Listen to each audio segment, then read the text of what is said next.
পূর্ববর্তী যারা আন্দোলন সংগ্রাম করেছে, যারা এতকাল সরাসরি বিরোধী দল করার কারণে কিংবা হাসিনার বিরুদ্ধাচরণ করার রাজনৈতিক যে রাজনৈতিক মতের অমিল থাকার কারণে যারা হলে থাকতে পারেনি তাদেরকে পর্যন্ত হলে উঠতে গিয়ে নাকানি চুবানি খেতে হয়েছে। তাদেরকে হলে উঠতে দেয়নি, হলে সিট দেয়নি, প্রশাসন দিয়ে এর বাধা সৃষ্টি করা হয়েছে, শারীরিকভাবে লাঞ্ছিত করা হয়েছে।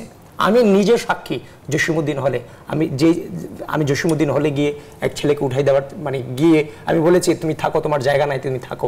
লাস্ট পর্যন্ত একে আমি গিয়ে প্রোটেকশন দিয়ে একে বের করে নিয়ে আসছি। কারণ কিছু হলেই এমন একটা মব সৃষ্টি করা হচ্ছে, এদের সব ব্যর্থতা এদের, এখন সব দায় ছাত্রদলের। অথচ গত 15.5 বছর সবচাইতে নিপীড়িত সংগঠন হচ্ছে বাংলাদেশ জাতীয়তাবাদী ছাত্রদল। এই ঢাকা বিশ্ববিদ্যালয়ের মাটিতে সকল সংগঠনের রাজনীতি করার সুযোগ ছিল, শুধু জাতীয়তাবাদী ছাত্রদলের রাজনীতি করার সুযোগ ছিল না। এই গণ অভ্যুত্থানেও সকল সংগঠন অংশগ্রহণ করতে পেরেছে।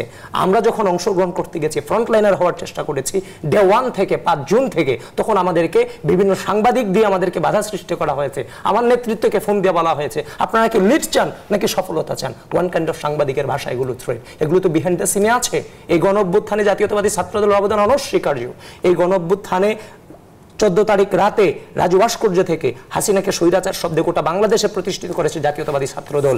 ওই রাতটা ছিল অত্যন্ত গুরুত্বপূর্ণ রাত। ওই স্বৈরাচার উচ্চারণ করার মাধ্যমে স্বৈরাচার বৈষম্য বিরোধী ছাত্র আন্দোলনটাকে স্বৈরাচার বিরোধী গণ ছাত্র জনতার আন্দোলনের রূপ দিয়েছি আমরা জাতীয়তাবাদী ছাত্র। একটা ছোট্ট প্রশ্ন করি, প্রশ্ন করার পরে আমি একটু রিফাতের কাছে যেতে চাই। ছাত্রদলকে কি ধরেন অন্য যারা ছাত্র সংগঠন কিংবা বিশ্ববিদ্যালয়ের যারা সাধারণ ছাত্ররা বিশ্বাস করে যে ধরেন আপনারা ক্ষমতা যাওয়ার পরে কিংবা যদি ডাকসু নির্বাচনে নির্বাচিত হয় সেক্ষেত্রে ছাত্রলীগের মতো আচরণ আর ফিরবে না, এই বিশ্বাস অবিশ্বাসের কোনো বিষয় আছে মনে করেন আপনারা? শুনেন, জাতীয়তাবাদী ছাত্রদল আজকে হাসিনা ফেসিস্ট হয়েছে কিভাবে? আজকে হাসিনা ফেসিস্ট ওই যে 35 দিন 36 দিনের আন্দোলন, হাসিনা ফেসিস্ট আন্দোলন দমনের মধ্য দিয়ে তো হাসিনা ফেসিস্ট হয়নি। হাসিনা ফেসিস্ট হয়েছে গত 15.5 বছরে অবিরাম বিরোধী রাজনৈতিক নেতাকর্মীদের নির্যাতন নিপীড়ন নিষ্পেষণের মধ্য দিয়ে একটা যে জমানো খুব প্রকাশিত হয়েছে 5 আগস্টের মধ্য দিয়ে, এই মুভমেন্টের মধ্য দিয়ে।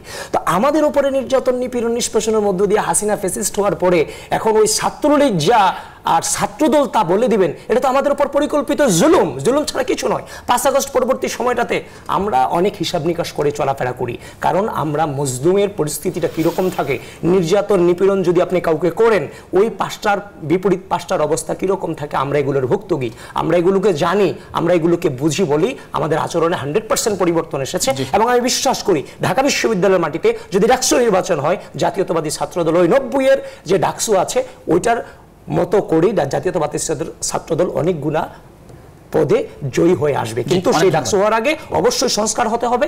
এবং ঢাকা বিশ্ববিদ্যালয়ের প্রশাসনের ব্যর্থতা, ছাত্রদল নির্বাচন চায় না এটা বলে ঢাকার কোনো সুযোগ নাই। যেমন আজকেও ঢাকা বিশ্ববিদ্যালয়ের ডাকসুতে আপনি খবর নেন, আমাদের মিটিং হচ্ছে হল এবং ডাকসু এবং হল সংসদ নির্বাচন নিয়ে আমাদের মিটিং হচ্ছে। তাহলে আমরা কিভাবে চাই না? আর কোনো সংগঠন মিটিং করছে? আর কোনো সংগঠন মিটিং করছে না। তাহলে আমরা যেখানে ডাকসু নির্বাচনের জন্য মিটিং করছি, আমরা যেখানে সভা করছি, সংস্কার প্রস্তাবনা দিয়েছি, আপনি সংস্কার করবেন না, বিশ্ববিদ্যালয়ের স্টুডেন্টদের নিরাপত্তা দিবেন না, আপনার ব্যর্থতা জাতীয়তাবাদী ছাত্রদলের উপর কেন আসবে?